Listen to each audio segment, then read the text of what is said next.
1972 সালে gratuity act pass হয়েছে।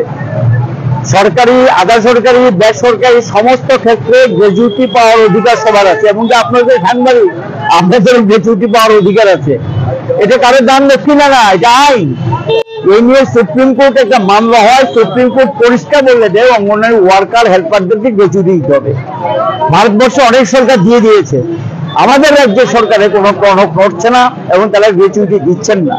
হাইকোর্টে আরেকটা মামলা করেছে কয়েকজন যে আমরা গ্র্যাচুইটি পাইনি। হাইকোর্ট নির্দেশ দিয়ে দিয়েছে যেই ডেটে তারা মামলা করেছে সেই ডেট থেকে অন্তিম ক্যারেট সুদ সমেত তাদের টাকা যাতে দিয়ে দেওয়া হয়। তারপরে এখনো এই টাকা দেয়নি। আমরা বলছি গ্র্যাচুইটির টাকা দিতে হবে, এই দাবিতে যাবে, আজকে দরখাস্ত বাতিল করবে তারা যে আমাদের গ্র্যাচুইটির টাকা দাও, এই একটা দাবি। ছাঁটাই হয়েছে প্রচুর অঙ্গনওয়াড়ি ওয়ার্কার, তাদেরকে পুনর্বহাল করতে হবে। মজুরি ঘোষণা করেছে, বৃদ্ধি পায়নি, এই বর্ধিত মজুরি দিতে হবে। ভারতবর্ষ অন্য রাজ্যে যে হারে মজুরি পায় এ রাজ্যে যাতে মজুরি দেয়, এটাও দাবির মধ্যে দেখা হয়েছে। অঙ্গনওয়াড়ি কেন্দ্রে যে খাওয়া দেওয়া হয়, এটা অনেক অঙ্গনওয়াড়ি ওয়ার্কার তার নিজস্ব টাকা খরচ করে দিয়েছেন, এই টাকা দেবেন বলেছেন, এই টাকা কিন্তু দেননি।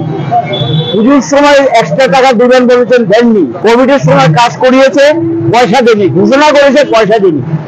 এবং এরা কর্মক্ষেত্রে মানসিক নির্যাতনের শিকার হচ্ছে, কাজ করার পরিবেশ নেই, এদের উপর অত্যাচার হচ্ছে, মা বোনের উপর সম্মান মর্যাদা ইত্যাদি দিচ্ছেন না, এবং যা খুশি তা করছেন। এখানে মন্ডলের রাজত্ব চলছে, মন্ডলের নির্দেশে সব করতে হবে।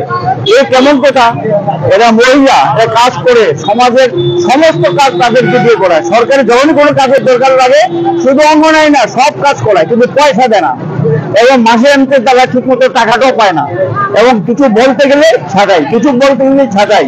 হাইকোর্টও বলে দিয়েছে ছাঁটাই করা যাবে না, এবং হাইকোর্টের নির্দেশে 48 জন পুনর্বহাল হয়েছে হাইকোর্টের নির্দেশে। তারপরে তারা এগিয়ে পড়ছে। এই যে প্রশাসনে অঙ্গনওয়াড়ি ওয়ার্কার কমিটির বিরুদ্ধে যে যুদ্ধ ঘোষণা, এটার বিরুদ্ধে প্রতিবাদ জানার জন্য সারা রাজ্যের অঙ্গনওয়াড়ি ওয়ার্কার হেল্পার যারা রিটায়ারমেন্টে গেছেন তারাও এসছেন, যারা কাজ করেন তারাও এসছেন। তাদের এই দাবিগুলো নিয়ে আমরা আজকে সমাজ কল্যাণ সমাজ শিক্ষা দপ্তরের অধিকর্তার কাছে যাচ্ছি।